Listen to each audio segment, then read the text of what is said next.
Esta noche de nuevo tenemos el gran privilegio de estudiar juntos el 7º capítulo de la epístola de Pablo a los Romanos.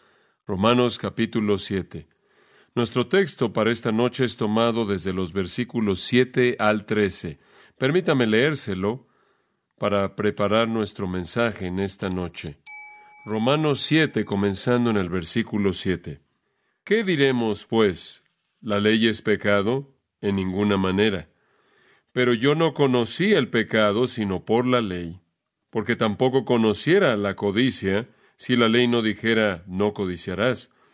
Mas el pecado, tomando ocasión por el mandamiento, produjo en mí toda codicia, porque sin la ley el pecado está muerto.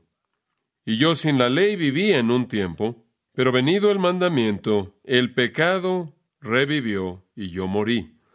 Y hallé que el mismo mandamiento que era para vida, a mí me resultó para muerte, porque el pecado, tomando ocasión por el mandamiento, me engañó y por él me mató. De manera que la ley a la verdad es santa, y el mandamiento santo, justo y bueno. Luego lo que es bueno vino a ser muerte para mí, en ninguna manera, sino que el pecado, para mostrarse pecado, produjo en mí la muerte por medio de lo que es bueno, a fin de que por el mandamiento el pecado llegase a ser sobremanera pecaminoso. Ahora, a primera vista, ese parece ser un argumento bastante complejo y difícil de entender, pero no es así como lo descubriremos juntos al estudiar este gran pasaje. Antes de que veamos el texto en particular, permítame recordarle de las buenas noticias más grandes jamás conocidas, y eso es resumida en esta breve afirmación. Jesucristo vino al mundo para salvar a los pecadores. Esas son las mejores buenas noticias jamás conocidas. La raza humana entera, debido al pecado, está encaminada al infierno. Todo hombre, toda mujer que nace en este mundo tiene como destino el infierno. Y la razón de esto es que toda persona en este mundo vive en rebelión contra Dios y contra la ley divina de Dios. Toda persona es una violadora del mandamiento divino, y Dios, siendo un Dios de justicia, debe demandar un castigo por una violación como esa. Y debido a que los crímenes del hombre en contra de Dios son tan severos, debido a que la magnitud de ellos es tan monstruosa, no hay manera en la que los hombres jamás puedan pagar la deuda que deben. Pero aunque no pueden pagar en su totalidad la deuda, no puede jamás llegar un momento en el que la deuda se pueda decir que fue pagada. Pagarán lo que puedan pagar mediante una eternidad en el infierno en donde ellos sufrirán. Y entonces los hombres nacen en el mundo camino al infierno porque han pecado contra Dios, y Dios es un Dios de santidad cuya justicia demanda un castigo así. Pero aunque ese es el hecho del ser del hombre, no es el deseo del corazón de Dios. Y esa es la razón por la que Pedro escribe: Dios no quiere que nadie que perezca. Segunda de Pedro 3:9. Sino que todos vengan al arrepentimiento. Y entonces Dios ha enviado a Jesucristo al mundo para pagar la deuda que todos los hombres y mujeres deben, a morir la muerte que todos merecen, a llevar el pecado que todos deben llevar. Y Dios ha ordenado que cuando un hombre o mujer cree en Jesucristo y lo acepta a Él y a su obra a favor de ellos, el pecado de esa persona es perdonado para siempre. Y después Dios ha ordenado que no solo su pecado sea perdonado, sino que se les concede la naturaleza santa misma de Jesucristo. Se convierten en participantes de la naturaleza divina misma. Se le concede eso al pecador creyente y de esta manera está preparado para pasar la eternidad en el cielo con Dios. Y entonces lo vuelvo a decir, las mejores noticias que jamás han llegado al mundo es que Jesucristo murió para salvar a pecadores. Y por la fe en el Señor Jesucristo, los hombres pueden estar bien con Dios, pueden escapar del juicio, pueden recibir la justicia divina. Se puede pagar una deuda a favor de ellos que nunca podrán pagar por sí mismos. Y estarán equipados para el cielo de una manera en la que nunca podrán estar equipados por sí mismos. Ahora esto es lo que el apóstol Pablo realmente está presentando como el tema de su epístola entera. Esta es la doctrina de la justificación por la fe. Esto es que los hombres entran en una relación correcta con Dios a través de creer en el Señor Jesucristo. Esa es la doctrina central de la fe cristiana. Y de la misma manera es la doctrina central de la epístola de los Romanos. Es el corazón del Evangelio y es el corazón del mensaje de Pablo. De hecho, nos hemos estado enfocando en esa doctrina maravillosa desde que comenzamos este estudio. Puedo llevarlo de regreso al capítulo 1 por un momento, al versículo 16, donde Pablo nos da una afirmación condensada del tema del resto de la epístola entera a los romanos. Porque no me avergüenzo del Evangelio, porque es poder de Dios para salvación a todo aquel que cree, al judío primeramente y también al gentil. Porque en él la justicia de Dios es revelada de fe y para fe. Como está escrito, el justo por la fe vivirá. Ahora ahí está el tema del libro. Los hombres entran en una relación correcta con Dios por la fe. El Evangelio es un mensaje que llega a los pecadores y les habla de una salvación por gracia a través de la fe disponible en Jesucristo. Ahora, habiendo establecido el tema en los versículos 16 y 17, Pablo entonces comienza a explicar ese tema a lo largo del resto de esta epístola maravillosa. Y ya hemos aprendido que en los capítulos 1 y 2 él mostró la necesidad de la salvación, la necesidad de entrar en una relación correcta con Dios. En los capítulos 3 y 4, el método de la salvación. ¿Cómo es que una persona entra en una relación correcta con Dios? Y es por la fe en Jesucristo. Y ahora en los capítulos 5 al 8, capítulos 5, 6, 7 y 8, el apóstol Pablo nos está mostrando los resultados de la salvación por la fe, los resultados de la justificación por la gracia. Y hemos estado aprendiendo acerca de esos resultados. En primer lugar, en el capítulo 5, vimos que cuando una persona viene al Señor Jesucristo hay seguridad, ha hecho la paz con Dios. Las cosas son establecidas en esa relación y él está seguro en Cristo. Y después, cuando llegamos al capítulo 6, descubrimos que no solo la seguridad es un resultado de la justificación por la fe, sino que la santidad es otro. Así como la paz con Dios en el capítulo 5 nos da seguridad, entonces así también la unión con Cristo en el capítulo 6 nos concede santidad. Y entonces el creyente recibe la santidad divina, y en lugar de que la santificación sea hecha a un lado y hecha independiente de la justificación por la fe, o más bien que la justificación por la fe elimine la santificación, como a Pablo se le acusaba de enseñar, más bien la produce. Los que cuestionaban a Pablo le decían, bueno, si predicas justificación por gracia a través de la fe sin obras, las obras no tienen parte en la salvación y que las obras no tienen parte en la santificación y demás, entonces realmente estás diciendo que la gente puede hacer lo que quiere, la gracia va a cubrir todo. Y entonces Pablo señala que en lugar de que la justificación por la gracia a través de la fe lleve al libertinaje, lleva a la santidad. La última vez comenzamos a abrir este tremendo capítulo 7. Vimos un tercer elemento en términos de lo que viene como resultado de la justificación por la fe, y eso es libertad de la ley, libertad de la esclavitud a la ley. También vimos en los versículos 1 al 6 que el dar fruto es un resultado, así como lo es el servicio a Cristo. El versículo 5 dice, o más bien el versículo 4 dice, que producimos fruto para Dios, y el versículo 6 dice que servimos al Señor, ya no en el estado viejo de la letra, sino con un espíritu nuevo. Entonces la justificación por la fe es su tema. Él anuncia el tema en los capítulos 1, 16 y 17. Él desarrolla la necesidad para ello en el resto del capítulo 1 y 2. Él describe cómo ocurre en los capítulos 3 y 4. Y en los capítulos 5 al 8, Él muestra sus resultados. Y estamos en medio de esos resultados en este momento. Ahora, las palabras esenciales entonces en los primeros 8 capítulos de Romanos son las palabras gracia y fe. Él está presentando una salvación que es un regalo de Dios recibido por la fe. Y entonces, conforme usted avanza a lo largo de estos capítulos, y permítame hacer esto con usted por un momento, regresa al capítulo 3 y quiero simplemente llevarlo rápidamente a lo largo de algunos versículos clave. Usted va a ver estos términos clave e ideas clave. En el 3:22 leemos la justicia de Dios que es por fe. Ahí está esa palabra clave. Versículo 24, siendo justificados gratuitamente por su gracia. Versículo 25, a quien Dios estableció para ser propiciación a través de la fe, fe y gracia. Versículo 26, declaro, esto digo en este momento, su justicia, para que Él sea el justo y el justificador del que cree en Jesús. Ahí está la fe de nuevo, versículo 28. Por lo tanto, concluimos que un hombre es justificado por la fe, versículo 30. Viendo que es un Dios quien va a justificar a la circuncisión por la fe y a la incircuncisión por la fe. Capítulo 4, versículo 3. Porque, ¿qué dice la Escritura? Abraham creyó a Dios. Ahí está la fe de nuevo.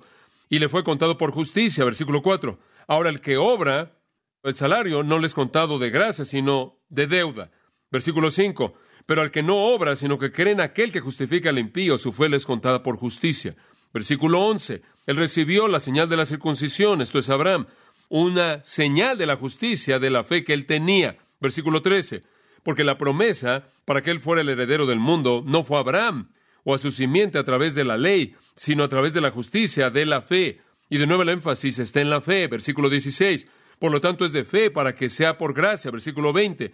Y no titubeó ante la promesa de Dios a través de la incredulidad, sino que se fortaleció en la fe. Ahí está de nuevo, gracia, fe en todos lados. Usted llega al capítulo 5, versículo 1. Siendo pues justificados por la fe, versículo 2. Por quien también tenemos acceso por la fe a esta gracia, versículo 18. Por tanto, así como la ofensa de un juicio vino a todos los hombres para condenación, así también por la justicia de uno, el regalo gratuito vino sobre todos los hombres para justificación de vida. Y ahí volvemos a encontrar que es un regalo de gracia, versículo 20. La ley entró para que el pecado abundase, pero donde el pecado abundó, la gracia abundó más, versículo 21.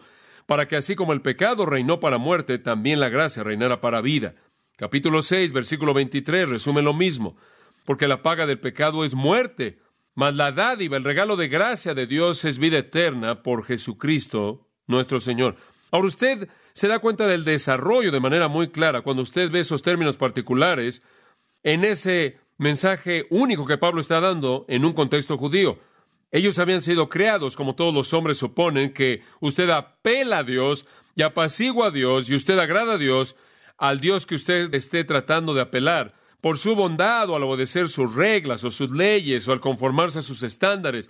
En cierta manera usted se gana el favor de Dios y los judíos ciertamente estaban comprometidos con eso como un estilo de vida.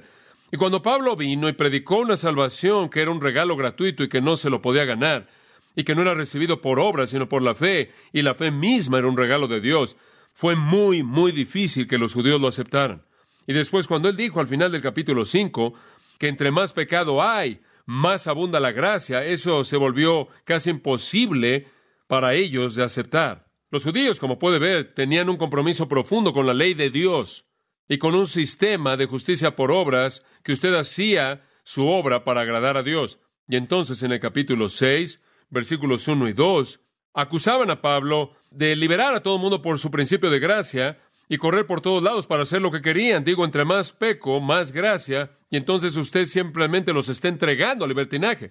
Después de todo, como puede ver, ellos creían que la ley procuraba la santidad, y la ley mantenía la santidad. Y si usted quita la ley, y usted quita las reglas, y usted quita los estándares, entonces ha eliminado la protección de la santidad. Y entonces lo único que pueden ver es que la sociedad entera se entrega al pecado bajo esta enseñanza de gracia. Ahora ellos tenían en muy alta estima la ley de Dios. Y usted puede dividir la ley de Dios, simplemente podría decir en tres partes en lo que a un judío concierne: la ley ceremonial, la ley social y la ley moral. Ellos lo veían como uno porque les fue dada como uno, porque eran un pueblo único. Y creían que usted tenía que guardar todas esas leyes, y ese era el estándar de la santidad. Y la única manera en la que usted podía llegar a ser santo, la única manera en la que usted podía mantenerse santo era guardando las leyes. Ahora, los rabinos, ya para el tiempo de nuestro Señor y el tiempo del ministerio de Pablo, habían resumido toda la ley del Antiguo Testamento en 613 mandamientos. Y para ser perfectamente santo y para mantener esa santidad, realmente usted tenía que trabajar duro para guardar los 613 mandamientos. Y simplemente, por causa de mi curiosidad en esta semana, saqué un libro que los tiene a todos y leí todos ellos. Y habría sido casi imposible guardarlos todos. Y hay un espectro muy, muy amplio de mandamientos, y claro, habían sido mejorados y alterados en cierta manera por la tradición rabínica, inclusive más allá de la intención de Dios. Los rabinos los dividieron en dos partes. Primero, estaban las cosas obligatorias que tenían que ser hechas. Segundo, las cosas que se prohibían. Decían que habían 248 cosas que usted tenía que hacer, y por alguna razón extraña decían que corresponde con el número de miembros en el cuerpo. No sé qué tipo de cuerpo tenían en mente, o quizás una especie de pulpo, o de otra manera cortaron otras cosas como miembros de lo que normalmente nosotros consideramos. Pero estas leyes, estas 248 cosas obligatorias que usted tenía que hacer relacionadas con Dios, con el templo, sacrificios, votos, rituales, donativos, días de reposo, animales para consumirse, festivales, comunidad de idolatría, guerra, asuntos sociales, familia, asuntos judiciales, derechos legales y esclavitud. Y después tenían 365 leyes de prohibición, en otras palabras, cosas que usted no podía hacer. Y había una de esas para todo día solar del año. Se relacionaban con la idolatría, lecciones de la historia, blasfemia, adoración de templos, sacrificios, sacerdotes, dieta, votos, agricultura, préstamos, negocios, esclavos, justicia y relaciones.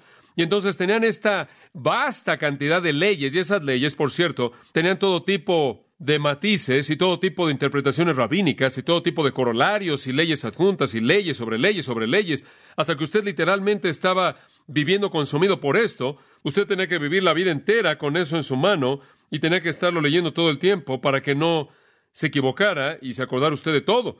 Esa es la razón por la que dice en Hechos 15:10 que era un yugo sobre el cuello de Israel, el cual ni nuestros padres ni nosotros pudimos llevar. Pero sabían que la ley, al darse originalmente, era divina, como puede ver usted, que Dios le había dado a ellos estas leyes, y que Dios se las había dado por una razón, y entonces estaban circunscritos estas leyes, como las leyes de Dios, y creían que debido a que Dios se las había dado, necesitaban seguirlas. De hecho, había mucho más que motivarlos a obedecer la ley. Regrese a casi al final del libro de Deuteronomio, capítulo 27, y permítame decirle, si puedo hacerlo, por qué era tan importante para ellos guardar la ley. Deuteronomio 27:26.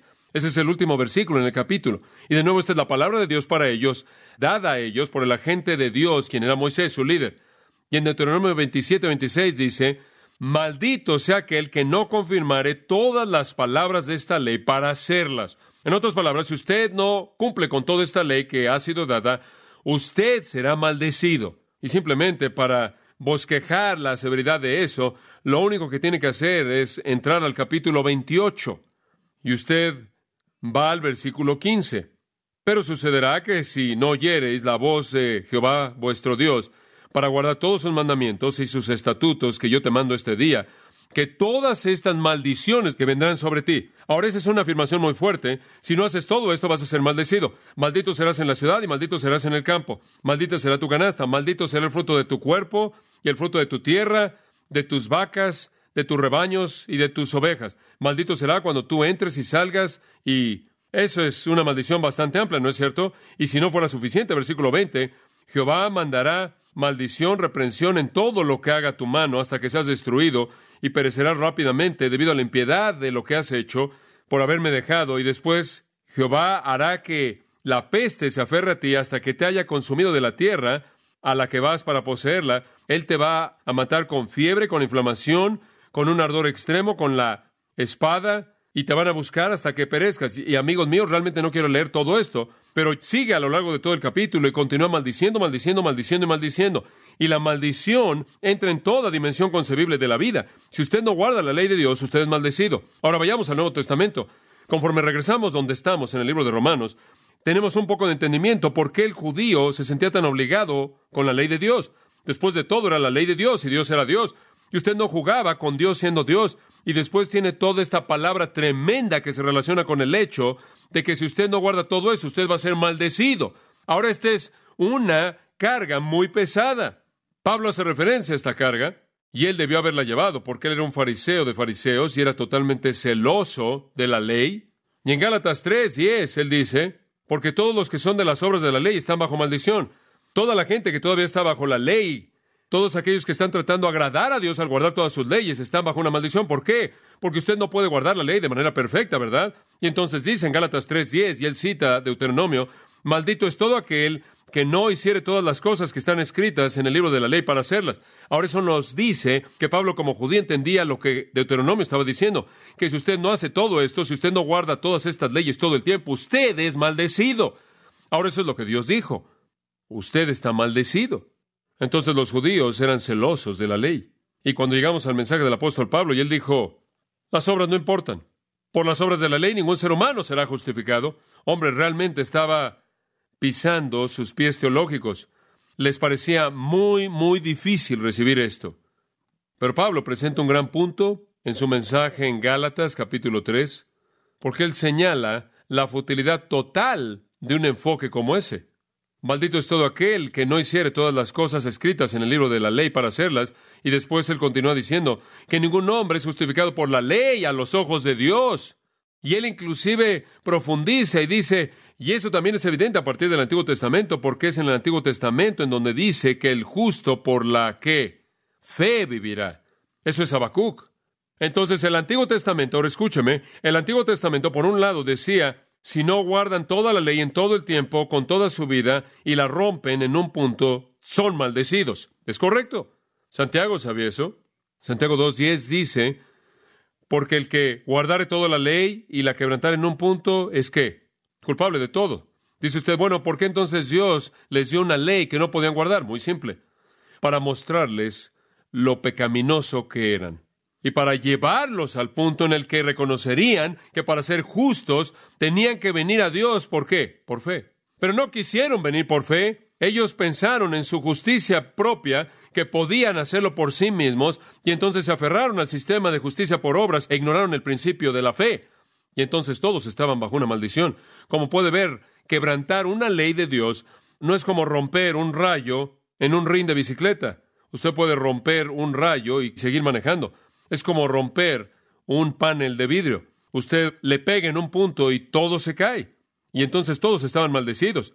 Y así es la obligación hacia la ley. La obligación hacia la ley es que usted está maldecido por la misma, porque no la puede guardar. Sin embargo, trataron por tanto tiempo y estaban tan comprometidos con ella que cuando Pablo llega y predica un mensaje de la salvación por la gracia a través de la fe, simplemente no lo pudieron recibir.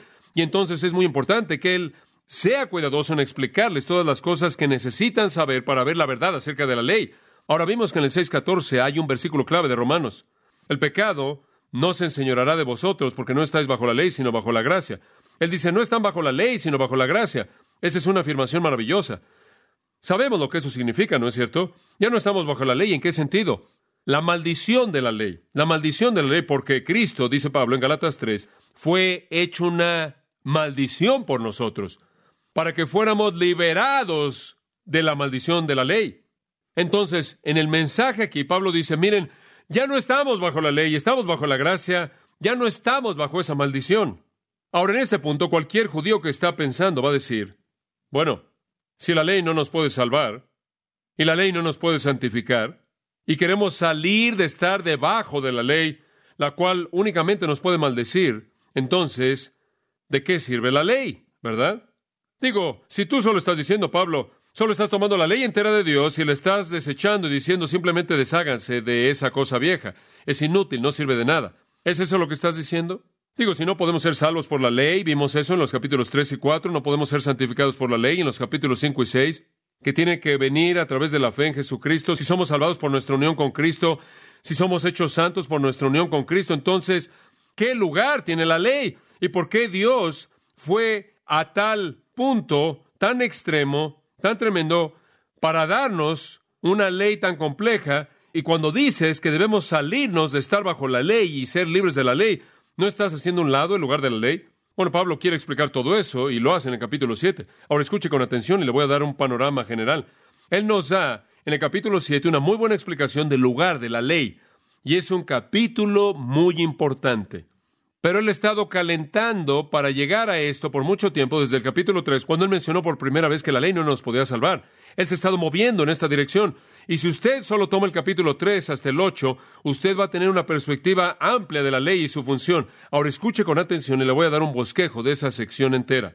Primero, lo que la ley no puede hacer por nosotros. No nos puede salvar. Eso es los capítulos 3, 4 y 5. Lo que la ley no puede hacer por nosotros, no puede salvarnos. En segundo lugar, Pablo muestra lo que la ley no puede hacer con nosotros. No puede santificarnos. Capítulo 6, no puede hacernos santos. En tercer lugar, lo que la ley no puede hacer a nosotros.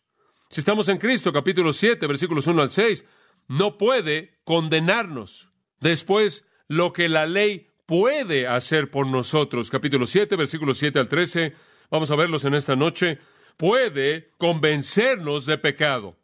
Después, lo que la ley no puede hacer en nosotros. Capítulo 7, versículos 14 al 25. No puede librarnos del pecado. Y finalmente, lo que la ley puede hacer mediante nosotros. Capítulo 8, versículos 1 al 4. Puede ser cumplida. Permítame repetir eso. En los capítulos 3, 4 y 5, lo que la ley no puede hacer por nosotros. ¿No puede qué? No puede salvarnos. Capítulo 6, lo que la ley no puede hacer con nosotros. No puede santificarnos o hacernos santos. Capítulo 7, versículos 1 al 6, lo que la ley no puede hacer a nosotros. No puede qué? Condenarnos. Capítulo 7, versículos 7 al 13, lo que la ley puede hacer por nosotros, puede convencernos de pecado. capítulo 7, versículos 14 al 25, lo que la ley no puede hacer en nosotros, no puede librarnos del pecado. Y finalmente, capítulo 8, versículos 1 al 4, lo que la ley puede hacer mediante nosotros puede ser cumplida en el poder del Espíritu que mora en nosotros. Entonces, usted realmente tiene, de Romanos capítulo 3 a Romanos capítulo 8, un retrato amplio de la ley. Ahora, permítame decirle algo acerca del genio de Pablo. Y Romanos es un genio, es una obra maestra, tanto de genio humano como del genio de Dios. Usted puede rastrear desde el capítulo 3 el tema de la fe, puede rastrear el tema de la gracia, puede rastrear el tema de la justificación, puede rastrear el tema del pecado, puede rastrear el tema de la justicia, puede rastrear el tema de la ley, puede rastrear todos esos temas a lo largo de ese mismo pasaje. Es tan rico que sacude la mente, pero entre todos esos temas grandiosos que están aquí, ninguno es tan cautivador que el tratado amplio de la ley y su función. Ahora, ya hemos aprendido de los capítulos 3 al 5 que no nos puede salvar. Ya hemos aprendido a partir del capítulo 6 que no nos puede santificar. Y la semana pasada aprendimos del 7, 1 al 6 que no puede condenarnos. Y ahora vamos a aprender lo que puede hacer en los versículos 7 al 13. Puede convencernos de pecado. Puede convencernos de pecado. Y quiero decirle esto. Esa es la razón precisa por la que Dios la dio en primer lugar. En segundo lugar, la dio para que fuera cumplida y puede ser cumplida por nosotros, pero entraremos a eso cuando lleguemos al capítulo 8 y el poder del Espíritu Santo. Entonces usted tiene una presentación amplia de la ley. Ahora vimos la semana pasada en esos primeros 6 versículos que la ley ya no nos puede condenar. ¿Por qué? Porque en Cristo estamos, ¿qué? Muertos a la ley. Y cuando usted muere, la ley no tiene poder sobre usted. Recuerda ese principio ahí en el versículo 1, la ley solo es buena mientras que usted esté vivo. Morimos en Cristo, la ley no tiene poder sobre nosotros. Tenemos un nuevo marido, una nueva autoridad, un nuevo amo, Jesucristo. Dice usted, ¿somos libres de hacer lo correcto? No, versículo 6 dice que todavía servimos. Pero no servimos de una manera mecánica, legalista, externa, como antes, en el sentido viejo de la letra. Servimos del corazón en la naturaleza nueva ¿de qué? Del Espíritu. Y entonces no sea que usted piense que un cristiano está libre para hacer lo que él quiere hacer. No es así. Usted fue salvo para el propósito de servir a Dios. Y si usted realmente ha nacido de nuevo, habrá santidad en su vida, habrá fruto en su vida, habrá servicio a Cristo en su vida. Usted todavía está bajo la ley, nada más que es la ley del nuevo pacto. Es la ley del Nuevo Testamento. Es la ley moral llevada al Nuevo Testamento. No estamos bajo la ley ceremonial de Israel porque no somos Israel. No estamos bajo las leyes sociales de Israel, no somos Israel. Pero la naturaleza de Dios no ha cambiado. Y todavía estamos bajo sus mandatos morales que nos son dados en el Nuevo Testamento, nada más que no los hacemos en nuestra propia fortaleza para tratar de cumplirlos. Los cumplimos a partir de una relación nueva con Jesucristo, en una naturaleza nueva de espíritu del corazón, en lugar de que sea como antes, de afuera, bajo el régimen de la letra. Y todavía servimos. De hecho, cuando usted lleva a alguien a Cristo, dice en Mateo 28, usted va a ellos y los bautiza en el nombre de Jesucristo y después les enseña a guardar todas las cosas que os he mandado, ¿verdad? No tenemos libertad para desobedecer. Por primera vez tenemos libertad para obedecer y lo hacemos del corazón porque tenemos un nuevo corazón, mediante el cual podemos obedecer desde adentro, mientras que la obediencia antigua era superficial y externa únicamente. Entonces sí estamos bajo la ley de Dios, pero servimos del corazón. Ahora eso nos lleva al 7 al 13.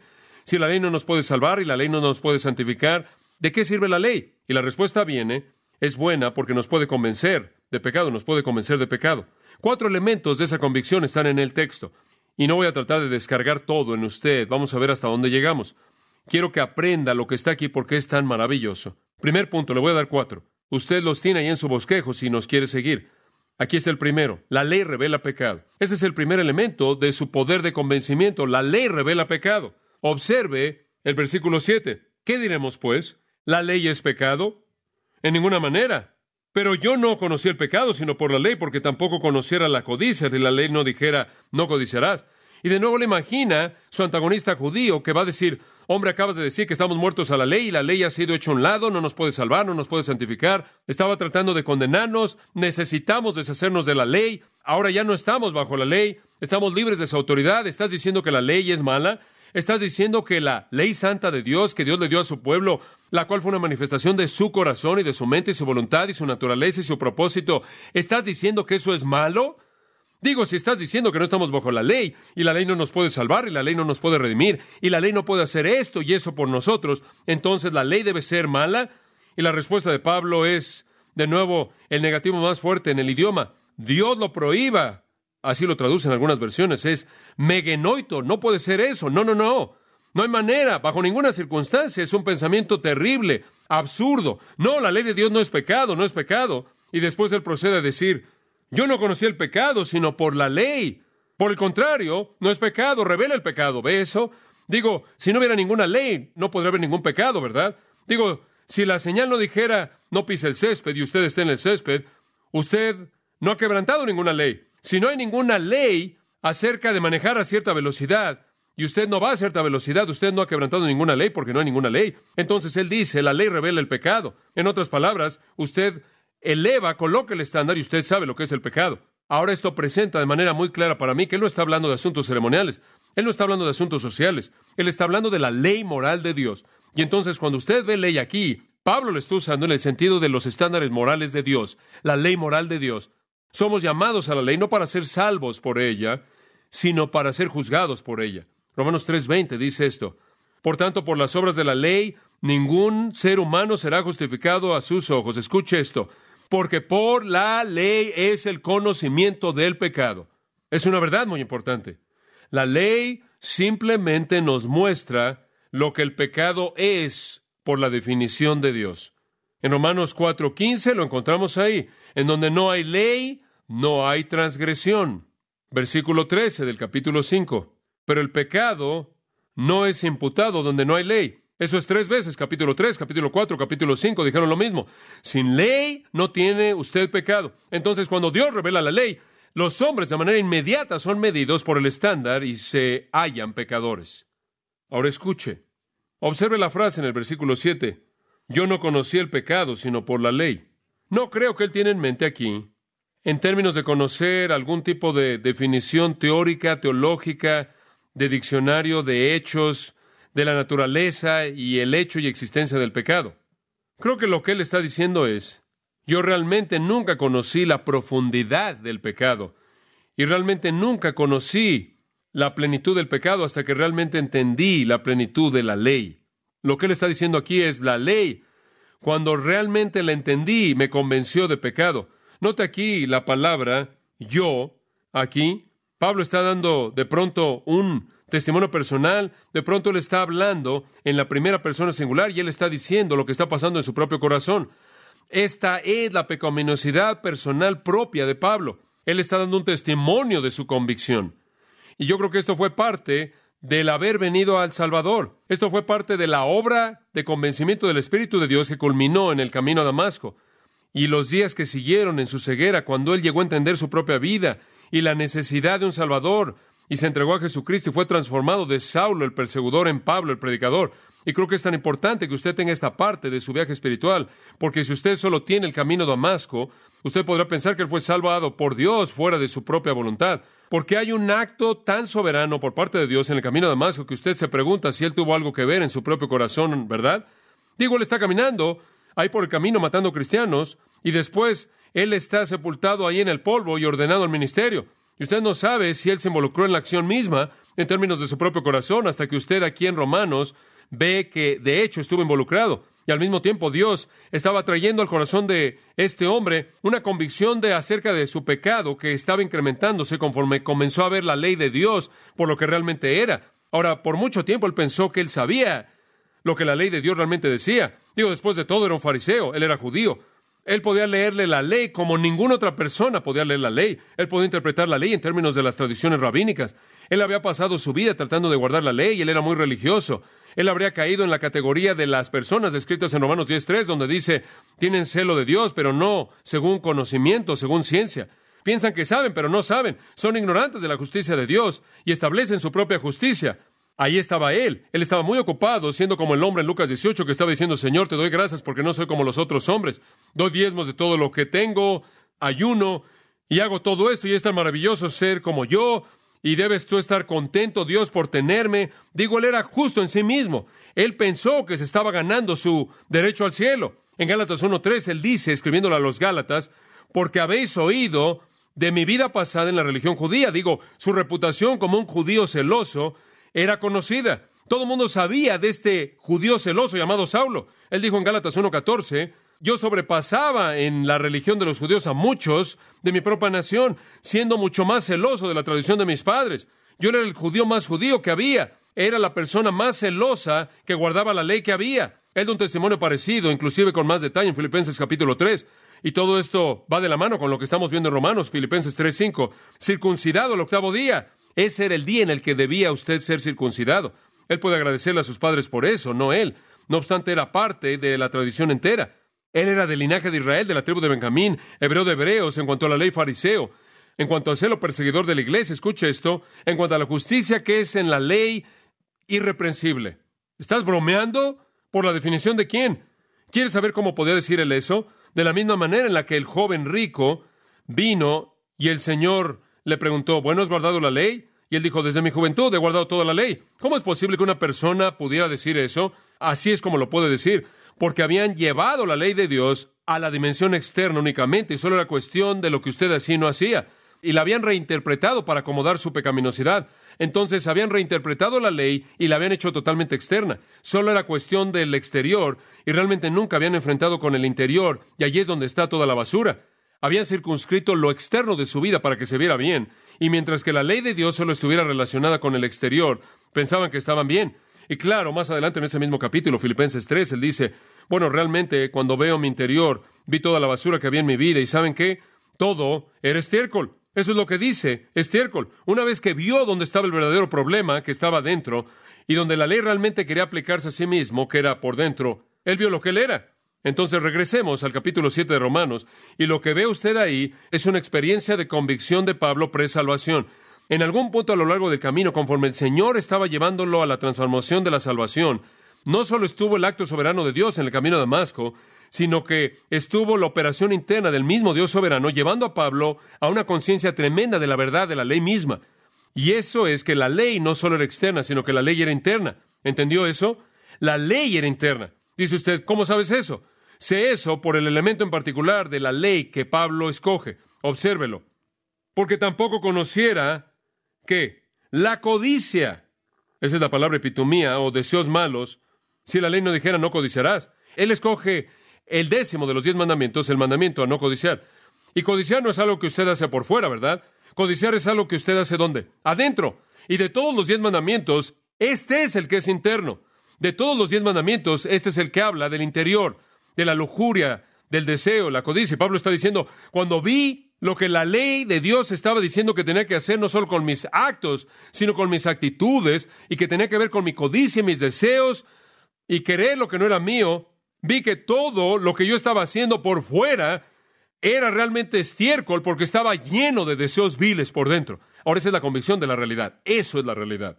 Usted podría tener a alguien que viene, como me dijeron, sabes, mi vida está bien, tengo que corregir mi vida porque noto que miento, o me he dado cuenta que tomo mucho, o me enojo y me está molestando y tengo que corregir mi vida. Bueno, eso está bien, pero usted no entiende todavía el verdadero problema del pecado. El problema del pecado no es externo. Usted puede controlar eso por fuera a través de otros medios que no sean los medios de la gracia, ¿verdad? Digo, usted podría dejar de tomar por fuera simplemente a ir a Alcohólicos Anónimos. Usted podría dejar de mentir simplemente al recibir algún tipo de consejería psicológica, ser hipnotizado para que cada vez que usted mintiera, algo raro le pasara a usted por algún tipo de cosas subliminales que han sido implantadas en su psique mientras que estaba bajo hipnosis.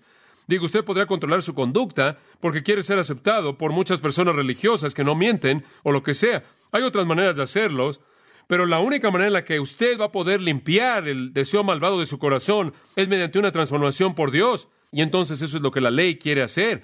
Y esta es la razón por la que no solo hay mandatos externos, sino que hay mandatos internos. Y este es el que llega con el mayor impacto, y este es el que simplemente devasta la codicia porque habla del corazón. Ahora esta es la experiencia de Pablo. Pero no solo su experiencia, creo que habla por todos los que llegan a una convicción verdadera.